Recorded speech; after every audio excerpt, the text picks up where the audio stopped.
What's up? It's time for Contrast and Blood Angels.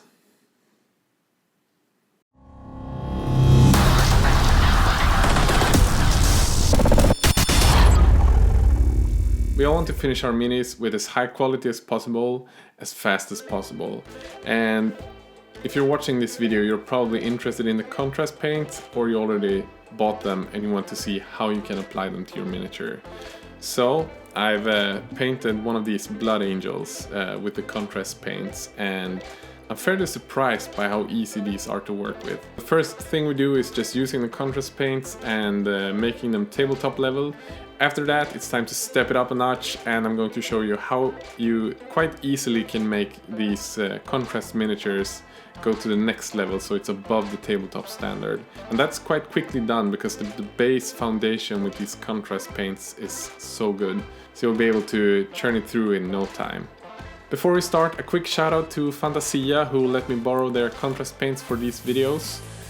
If you live in Sweden, I put the link in the description down below. Fantasia Speltid, go and check it out. They have all things Warhammer. I won't hold you any longer, let's start painting. So I've started off by priming my marine with a black primer. Afterwards I citadel spray with a Wraithbone spray can from Citadel. I'm not a huge fan of using spray cans for doing this, but if you have an airbrush and you have the Wraithbone spray, you will have much more control. So I start off by basing everything that will be gold in the contrast color even than yellow.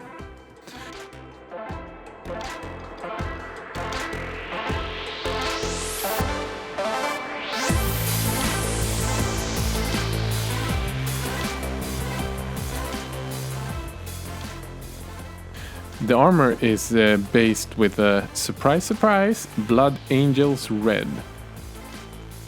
I found quite quickly that you have to be quite generous with adding this color. If you're not generous enough, you will have patches all over your base paint, and you don't want that.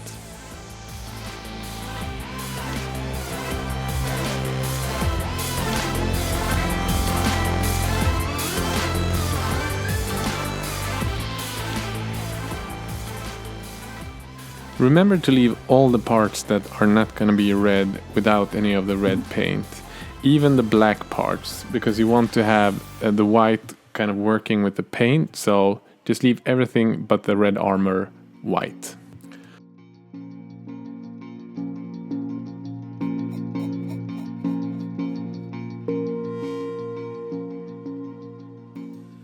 So it's time for all the metal parts.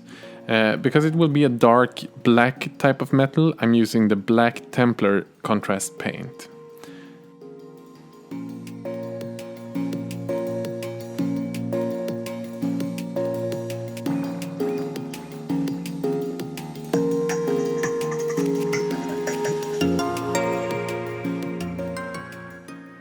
As you can see here, now that I'm painting the black between the metal joints, because I left it white before when I was painting the armor red, with the black now you have this raised edges, almost gray in these joints.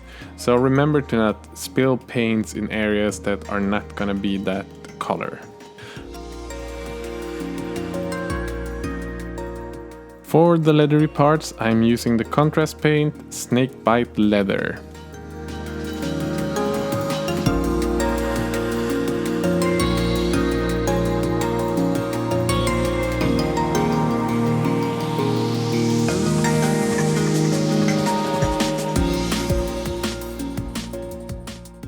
So it's time to go back and work on the gold parts again. I'm using the Snakebite Leather again, and just using this in the inner parts that are supposed to be in shadow. So as you can see, I'm adding this to the inner parts of the wings and on the bottom side of the skulls where there wouldn't be any reflections. I have this to about 25% of all the gold parts. And as a final punch in the shadows, I'm adding the Cygor Brown. I have this darkest color, about 10% of the gold parts. This is just gonna be like a punch in the shadows.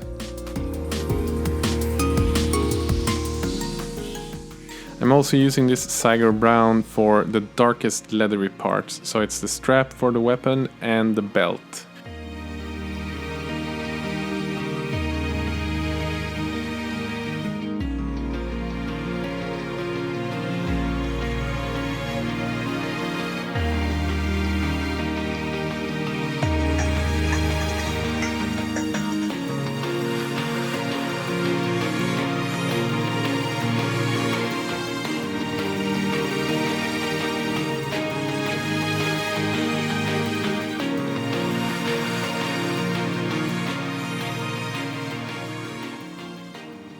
By just using these contrast paints, we already have something that is tabletop ready, that looks good for your games.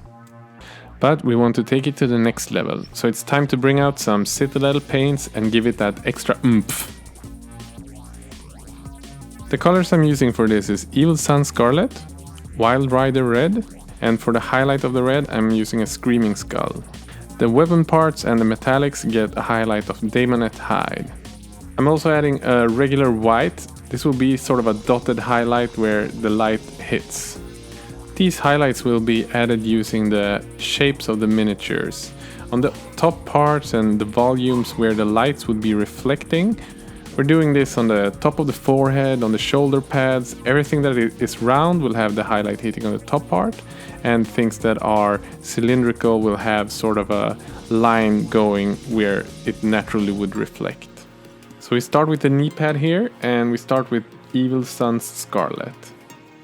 Before that has dried, I'm just adding the Wild Rider Red, and I do this sort of as a wet blend to have the smooth transitions. I'm also blending the Wild Rider Red with Screaming Skull, and this will be sort of the highlight point. Later on I will go and add a white dot exactly where it's the brightest here. So let's continue with this process, starting with the shin guard and the legs, and then we just move on around the miniature until we're done.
And as you see, these few steps just add so much to the volumes and the contrast of the miniatures.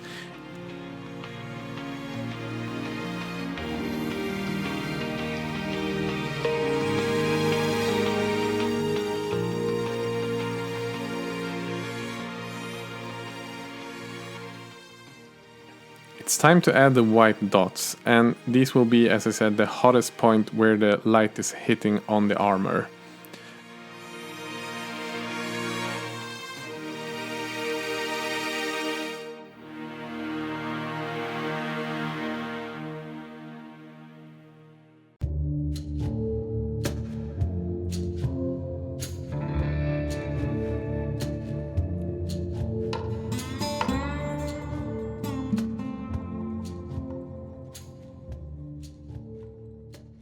And we're doing the same with the gold, because gold is another metallic, so adding white dots where the light would be the brightest as a punch to the contrast.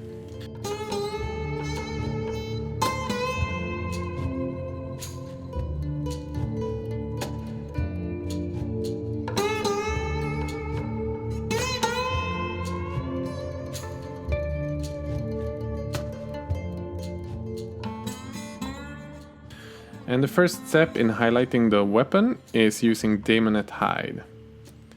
As you can see, I'm not highlighting the edges here, I'm using the side of the weapon where reflection would naturally hit.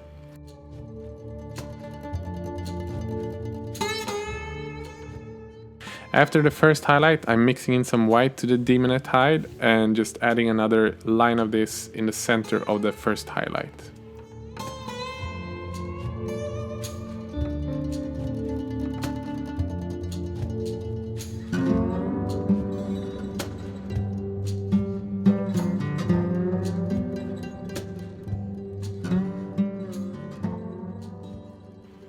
In the same manner as the gold and the red armor, I will add a super bright white spot on the weapons and on the belt buckle, and this is just once again to add the feeling of a metal being hit by light.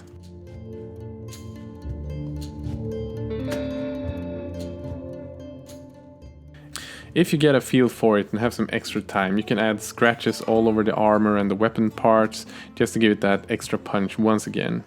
But with this you have a finished, really nice looking miniature.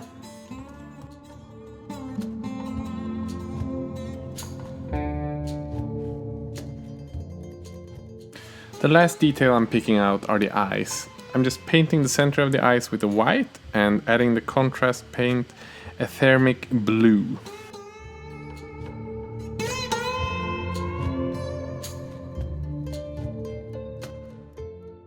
And it's done. By using these contrast paints mixed with the regular paints, it took me about 45 minutes to finish this mini. I hope you enjoyed this. In just a few days I will post another video painting another one of these as an ultramarine, and I'm actually quite excited about this because I enjoyed trying this new technique with these new paints.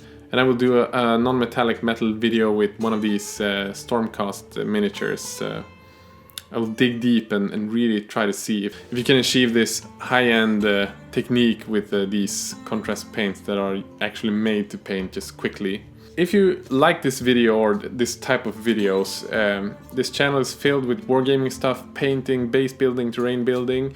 Hit the subscribe button, I think it's on this side, if you enjoyed it, and leave a comment if you have any questions or if you have ideas or want to know more about miniatures or what I do. With that said, thanks for watching and I'll see you next time. Bye.